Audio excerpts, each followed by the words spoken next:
Tayo sa school, kukuha ng gamit. Stop. Grade 1, grade 2.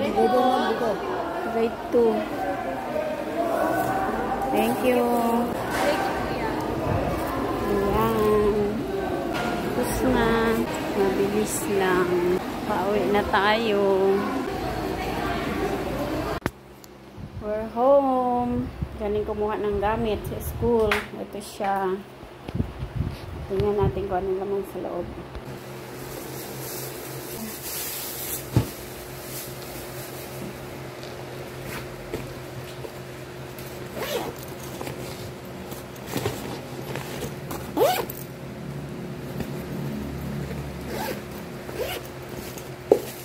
Ayan.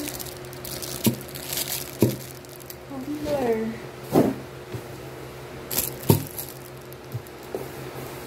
Kalaki ng baonan. Ice box. Kasi kompleto siya. Ayan.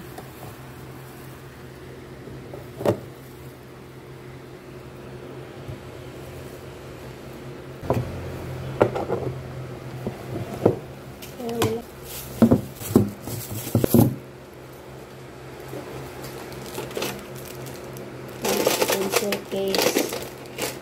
Naka-seal siya. Ano yung sa loob. Lapis siguro yan. Pambuwak. Tapos ito mga notebooks. Tsaka papel.